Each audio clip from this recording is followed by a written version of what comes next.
Hello আসসালামু আলাইকুম viewers, welcome back to my channel স্কেরিংকো। আমি স্কেরিংকো আছি আপনাদের সাথে। আজ আমি আপনাদের সাথে যে ভিডিওটি শেয়ার করতে যাচ্ছি, ভিডিওটি হলো কুশিকাটার নেক তৈরি করতে গেলে আপনারা এই যে গলার মাপটা কিভাবে নেবেন। তো আজকের ভিডিওতে বিস্তারিত সেই সম্পর্কে আলোচনা থাকছে। তো আপনারা ভিডিওটি টেনে টেনে না দেখে সম্পূর্ণ ভিডিওটি দেখলে আশা করি খুব ভালোভাবে বুঝতে পারবেন। তো আমি এখানে একটা খাতা এবং একটা কলম নিয়েছি। এখন আমি বাচ্চাদের বয়স অনুযায়ী গলার মাপটা লিখব।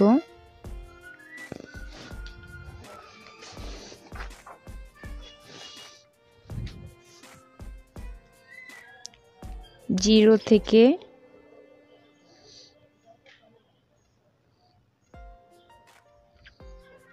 6 মাস এখানে নিতে হবে 8 ইঞ্চি। 6 থেকে 11 মাস 10 ইঞ্চি। 1 থেকে 2 বছর 12 ইঞ্চি। 2 থেকে 3 বছর 14 ইঞ্চি। 3 থেকে 4 বছর 16 ইঞ্চি। 4 থেকে 5 বছর 18 ইঞ্চি। 5 থেকে 6 বছর 20 ইঞ্চি। তো আমি আরো একটু ক্লোজ করে আপনাদেরকে দেখাই। এই যে দেখুন, আমি যে মেজারমেন্টটা লিখেছি, 0 থেকে 6 মাস 8 ইঞ্চি এবং 6 থেকে 1 বছর 10 ইঞ্চি, 1 থেকে 2 বছর 12 ইঞ্চি, 2 থেকে 3 বছর 14 ইঞ্চি, 3 থেকে 4 বছর 16 ইঞ্চি। এভাবে দেখুন বয়সের সাথে সাথে 2 ইঞ্চি করে বাড়িয়েছি।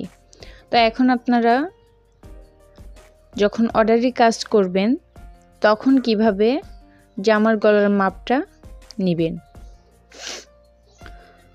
তখন এই সেম নিয়মে আপনার গলার মাপটা নেবেন।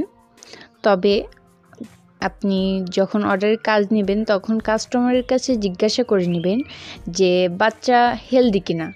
বাচ্চা যখন হেলদি থাকবে তখন আপনি যদি এই যে 6 মাসের 8 ইঞ্চি নিয়েছি আমি এখানে, অনেক সময় দেখা যায় যে 6 মাসের বাবুরা অনেক হেলদি হয়, সেক্ষেত্রে কাস্টমার যদি বলে যে বাচ্চা হেলদি, সেক্ষেত্রে আপনি আরও 1 ইঞ্চি বাড়িয়ে নিতে পারেন।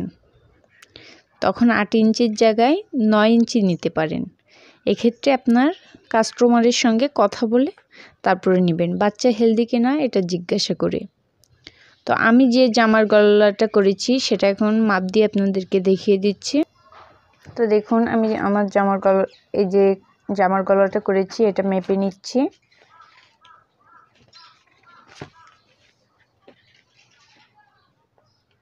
ষোলো ইঞ্চি। তো দেখতে পাচ্ছেন এখানে 16 ইঞ্চি। এই যে 3 থেকে 4 বছর বাচ্চার জন্য আমি এটা করেছি 16 ইঞ্চি। তো ভিডিওটি কেমন লাগলো অবশ্যই কমেন্ট করে জানাবেন। আর ভিডিওটি বুঝতে অসুবিধা হলেও কমেন্ট করে জানাবেন।